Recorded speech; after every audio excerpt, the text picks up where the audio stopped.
Hello, everybody, and welcome to episode number 77 of the Steel City Insider podcast. I am one of your hosts, Jeremy Hritz, alongside the Jim Wexell, and we get to talk about a Steelers victory 26-22 over the Browns. Jim, how are you this fine day? You know, I thought a victory over the Browns on Monday night would make me feel better, but it did not. I think I vented thoroughly in my column this morning, though. You know, it was an ugly, dumb game. So, but it was a win. Yes. And hey, they'd have lost. They needed that. They really needed that. I mean, I don't mean just mentally. I mean, they needed it for the season to turn it around. Yeah.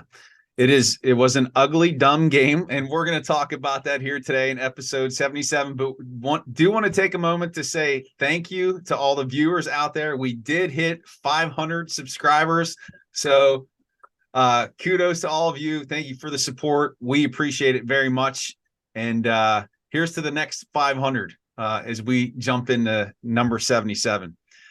So, Jim, where do you want to dive into this unique game? Well, the offense was so bad. Might as well start there. I just watched it again. The offensive line needs help. Pickett needs help. Play calling needs help. So you can ask your questions from there. I'm sorry. I just woke up out of a nap, so I'm like groggy. Yeah. Well, it was I hated this game. I just hated this game. So I don't know if we're going to have 500 after the show. Just hopefully we don't lose all 500.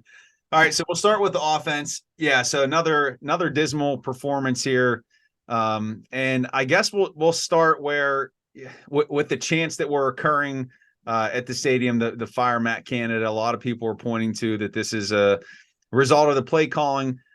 It can't be just one thing. There's more parts to this. Obviously, Kenny Pickett did not perform well for another game. 2 more interceptions. Their running game seemed lifeless outside of some nice carries late by Najee Harris and great show of effort from Jaylen Warren. George Pickens came to play, but some highlights, some bright spots, but overall just What I was surprised on the rewatch is that Dan Moore played better than I thought. Chukwuefor played worse. Maybe right tackle was for Broderick Jones. And really, I have no reason not to put Broderick Jones at right tackle. Mm-hmm. I have no reason to move Dan Moore to right tackle because Dan Moore has proven terrible at right tackle. It's just not his side. Flozell Adams had the same issue when he was a longtime veteran. So that's one. The interior didn't play well. And today, even Mike Tomlin at his press conference said the offense lacked coordination. I mean, he didn't say it needs a new coordinator. He said it lacked coordination. And so, I got to blame him. I think it does rest with him. And Pickett's not getting any better. So the quarterback is not being developed. And is he gun shy because of that line? Is the line playing poorly because of personnel or coaching? I don't know. The center needs to play better. You know, last year I was talking to a personnel guy for one of my stories, and he said the center was the weak link on the line last year. This was early in camp. And then Mason Cole played better. And everybody forgot about that, but I haven't. And so after watching them last night, I have to wonder if they need a center. I don't know what else to say about the offense other than, Deontay Johnson will be back in a few weeks. They need to throw to Connor Hayward a little bit. I mean, they throw to Connor all the time in practice. And late last year, he was a nice piece.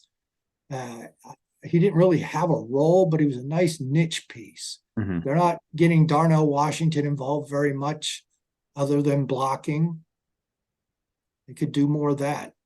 And me personally, I'd rather see Jaylen Warren than Najee Harris, but Najee has some good runs every now and then. Yeah. I just like Jalen's. I like his quick to the hole and that's what they need. And I like his grit. I like so much about him. He did miss a big block. He didn't pick up. I forget what exactly was the result of it, but it was a blitz, and it was his guy, and he just didn't even try to hit him. Yeah, yeah. Definitely see more decisiveness from Warren on his carries versus what we see from Najee Harris. But in talking about that offensive line, the moves that were made this offseason with Isaac Seumalo coming in, you would think that James Daniel year 2, Mason Cole year 2 would be better. I think Dan Moore having another year of development would get better. Same with a core 4.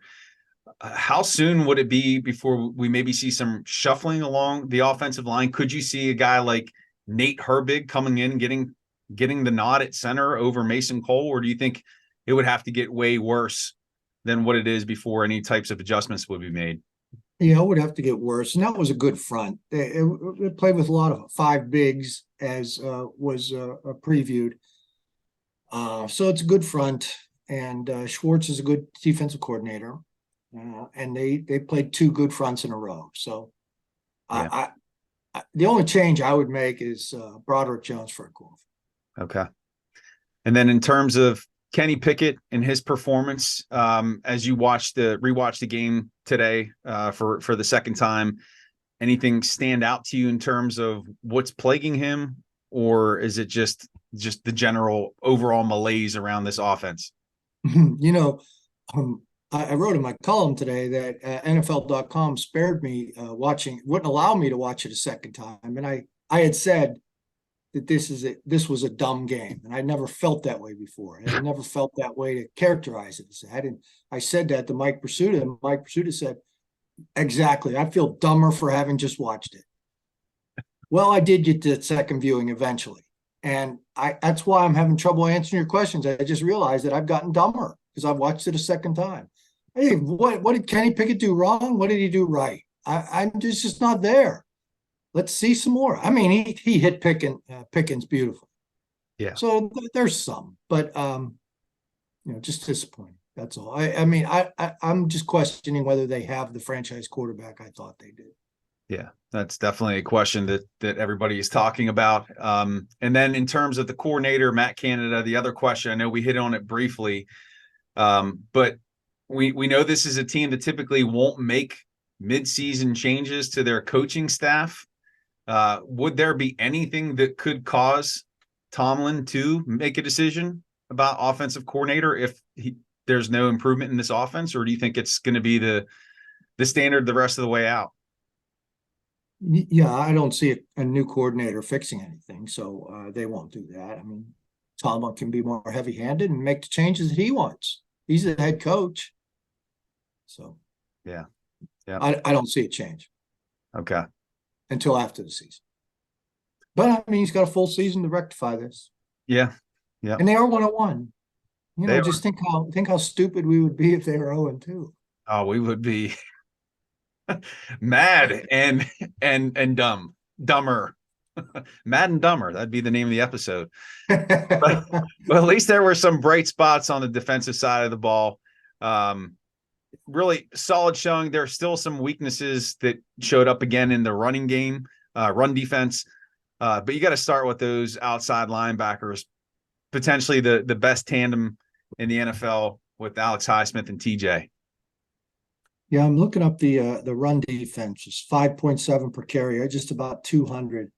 Didn't seem that bad if you took out the 69-yard run by Ford. So that's 70 out of 198, 128 on 34.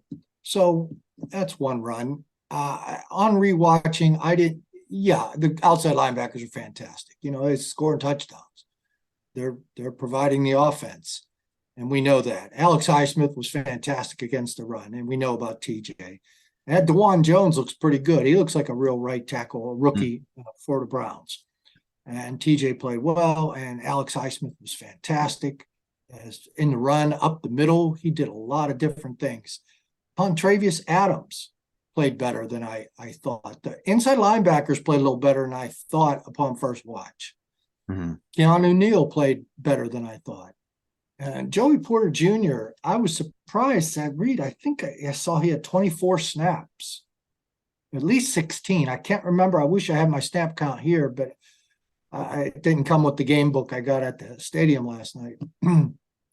But I thought he only played 2 snaps. So, and I thought they went at him both times. Apparently, there were a lot of other snaps. I wasn't paying attention. I missed them. I usually am pretty observant of when Porter's coming on the field, because I don't know whether he should replace Wallace right now or not. I don't know what the coaches know about his state of readiness. But, I mean, Wallace got beat on that run play, and he got beat on a couple pass plays, but wasn't as bad on second watch. And Patrick Peterson wasn't as bad on second watch.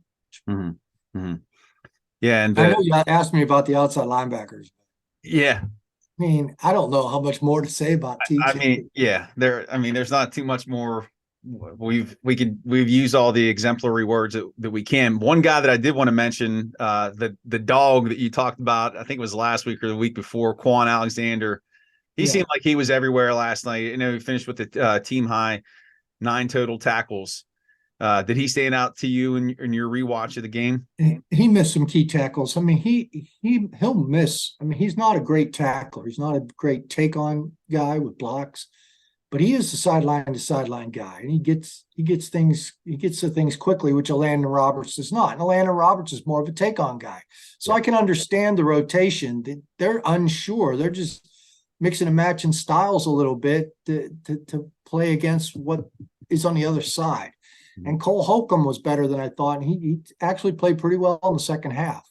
And he played the most snaps out of the 3, and he should. So he's kind of a mix of those 2. Yeah. So, yeah, not too bad. Not too bad. But, I mean, that run defense, 198, you can't take the 69-yard run out of it. Yeah. As much as I want to do the math and make it seem better, that's 198 yards at 5.7 per carry. That's and their star went down. I mean, think how bad that could have been, that number. Yeah. And it's also 2 consecutive weeks where you've had a 60-plus yard touchdown run given up.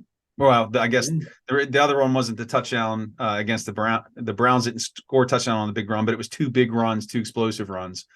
So definitely some concern there. It looks like it cost him Minka, at least for that late in the game. You know, he made this diving tackle, and that's where I think he got hurt.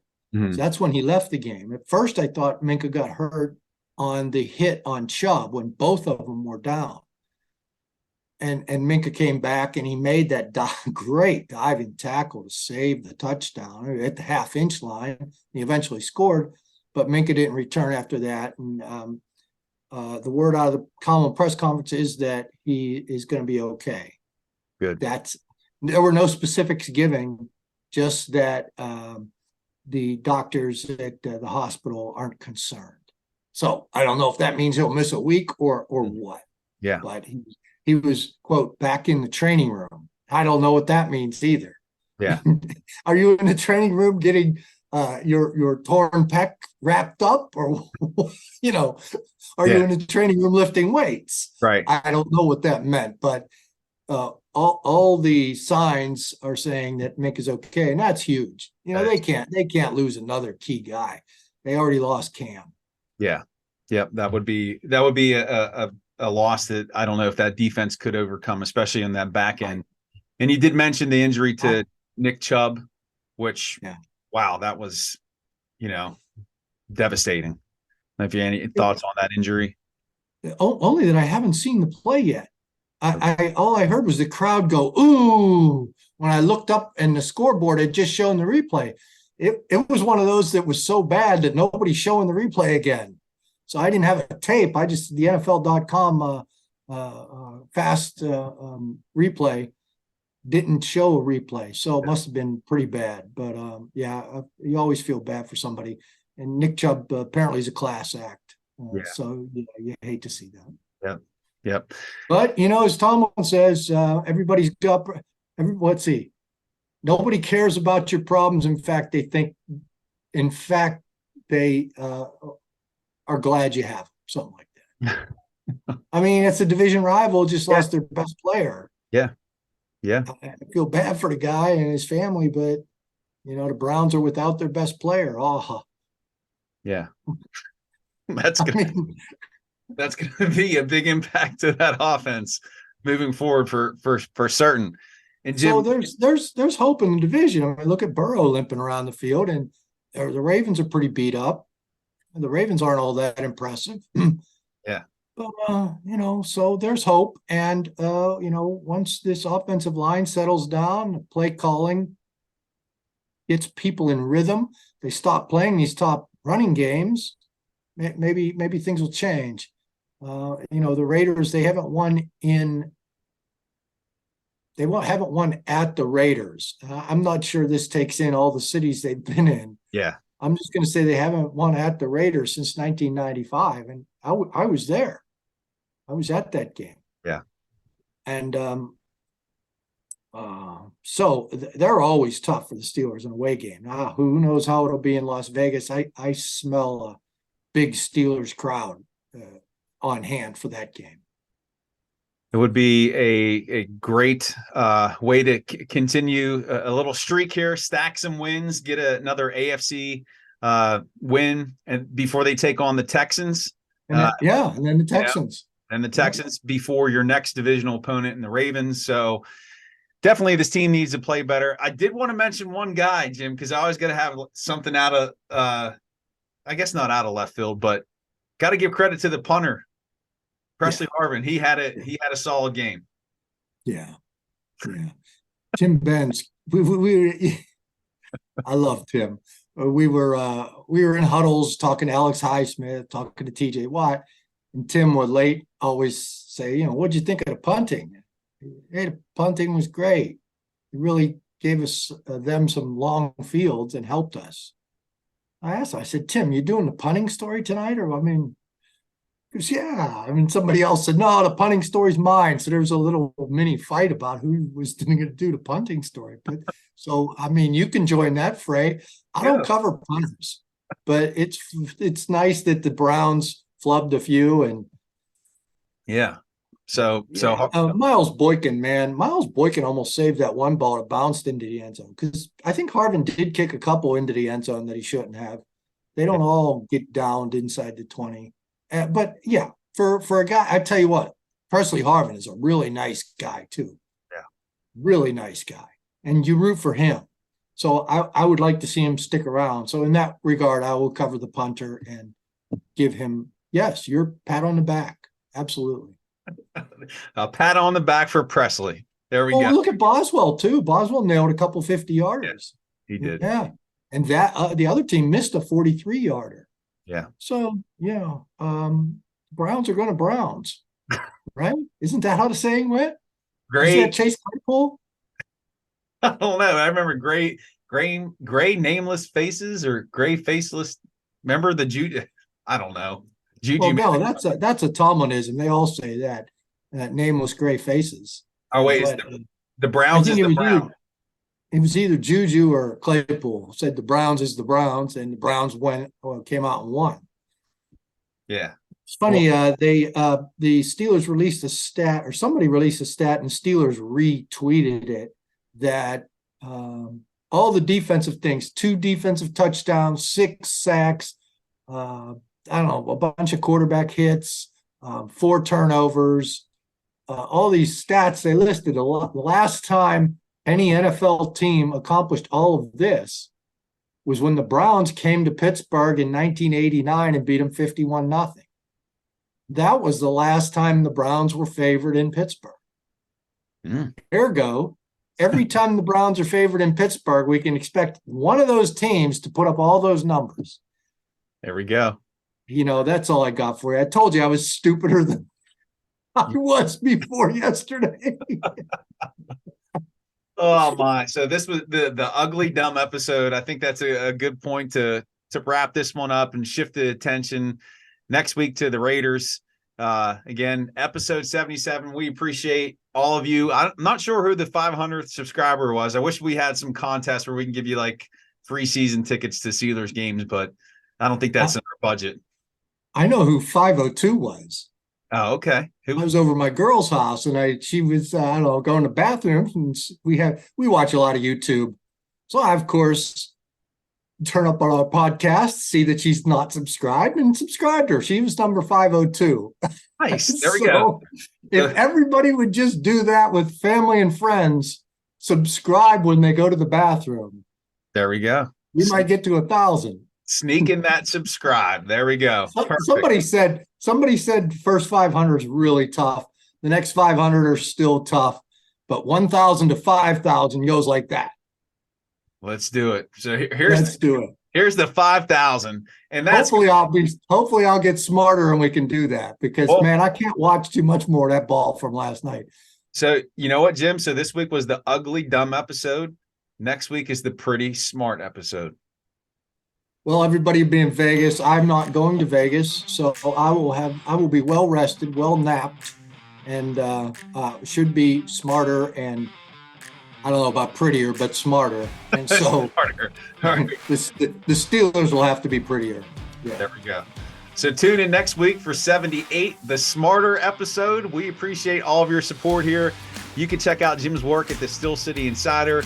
Give him a follow on Twitter at Jim Wexell. You can give me a follow on Twitter at Still Study, and we will see you here next week discussing potentially another Steelers victory over the Raiders. Have a phenomenal week, everyone.